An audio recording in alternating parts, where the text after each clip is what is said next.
యేసుక్రీస్తు నామములో పరిశుద్ధాత్మ ఆశీర్వాదమును ప్రతిరోజు పొందుకుంటూ ప్రతిరోజు కూడా ఆశీర్వాదం పొందుకుంటున్న ప్రతి ఒక్కరికి హృదయపూర్వక వందనాలు తెలియజేస్తూ ఉన్నాను.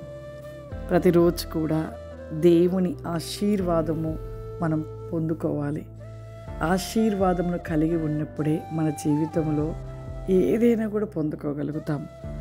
ప్రతిరోజు కూడా లేవగానే మన మనసు, ఆలోచన, దృష్టి అంతా కూడా దేవుని వైపుగా మనము నిలిపి ఉంచినట్లయితే నిజంగా దేవుడు ఎంత సంతోషిస్తాడో ఆశీర్వాదాన్ని కూడా మనం పొందుకుంటాము. ఈరోజు పరిశుద్ధాత్మ దేవుడు మనకిస్తూ ఉన్న వాగ్దానము దావీదు రాసిన కీర్తనలు 112 అధ్యాయము 10వ వచనము. భక్తిహీనులు దాన్ని చూచి చింతపడుదురు, వారు పండ్లు కొరుకుచు క్షీణించిపోవుదురు, భక్తిహీనుల ఆశ భంగమైపోవును. చూడండి, భక్తిహీనులు దేవునితో ఉండకుండా లోకముతో, లోక సంబంధమైన వాటిలోనే ఉంటూ వాటిలోనే జీవిస్తూ దేవుడితో ఉన్నట్టుగా ఉంటూ నటిస్తూ ఇక లోకానుసారమైన స్థితిని కలిగి ఉన్న వారి జీవితంలో ప్రతిదీ కూడా చింతపడినట్లుగానే వారి జీవితం ఉంటుంది. నెమ్మది, సమాధానము, ప్రశాంతత అనేది ఎప్పుడు వారిలో ఉండదు. ఎందుకంటే వారు దేవునితో ఉన్నట్టుగా ఉంటూ లోకంతో ఉంటూ ఉన్నారు కాబట్టి. భక్తిహీనులు అని ఎవరిని అంటారంటే నులివచ్చిన జీవితాన్ని కలిగి ఉన్నవారు. కాబట్టి మన జీవితంలో భక్తి జీవితము అనేది పరిపూర్ణత, భక్తిహీనత జీవితం అనేది నులివెచ్చిన జీవితము. కాబట్టి మనము సరిచేసుకోవాలి. చూడండి, వారు ఎలా ఉంటారంటే వారికి ఎప్పుడు చింతపడుదురు, వారు పండ్లు కొరుకుచూ క్షీణించిపోదురంట. చూడు, శ్రమల్ని బట్టి, శోధనలను బట్టి, అనేక విషయాలను బట్టి క్షీణించిపోతూ ఉంటారంట. వారి ప్రతి ఆశ కూడా భంగమైపోతుంటుంది. వారు ఏది అడిగినా, ఏది అనుకున్నా కూడా అదంతా కూడా విఫలమైపోతూ ఉంటుంది. కాబట్టి మన జీవితం ఎప్పుడు భక్తిహీనత కలిగిన జీవితంలో ఉండొద్దు. నులివెచ్చిన జీవితం అనేదే భక్తిహీనత.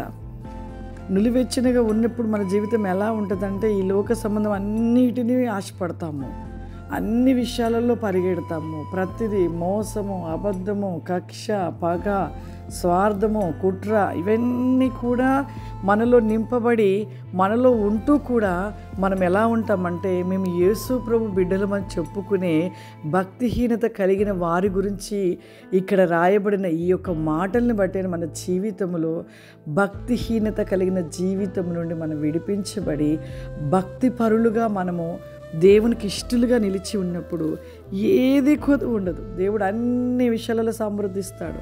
భక్తి కలిగి ఉన్న వారి జీవితంలో నువ్వు అడగక ముందే దేవుడు అన్నీ సమకూర్చి పెడతాడు.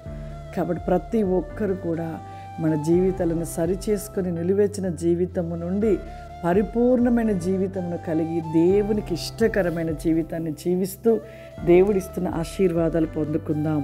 ప్రార్థన చేసుకుందాం. సర్వశక్తివంతుడా, దయగల తండ్రి, నీకు వందనాలు చెల్లిస్తూ ఉన్నానయ్యా. దేవా, ప్రతిరోజు కూడా నీ మాటలను మేము ధ్యానిస్తూ ఉన్నామయ్యా. విలువ కలిగిన ఈ మాటలు మా హృదయంలో నిలిచిపోవాలి. మా హృదయ వేకమే కాదయ్యా, మా ప్రతి అవయవేకములో ప్రభా, ప్రతి నేకముగా నా ప్రభా నిలిచి మీ శక్తి చేత మేము నింపబడాలయ్యా. పరిశుద్ధాత్మదేవ, ఈ ప్రోగ్రాము చూస్తున్న ప్రతి ఒక్కరిపై మీ ఆత్మను కుమ్మరించండి. ఇప్పుడే ప్రభా మీ ఆత్మను కుమ్మరించండి నాయన. మీ శక్తిని క్లోరికమాదిలిసి కావులి బ్లాస్టిక్ కావారిలరాస్టిక్ కావరిమా విస్గోబ్రి ఖబా షమాందలరబాసి క్లోరాదిసి ఖమాందర విగ్లోరబాసి ఖమాందర.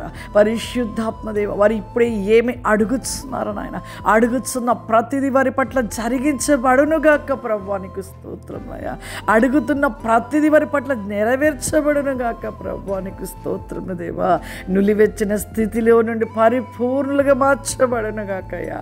నీ గొప్ప ఆశీర్వాదముల చేత నింపమని యేసుక్రీస్తు నామం నడిచిన తండ్రి, ఆమేన్.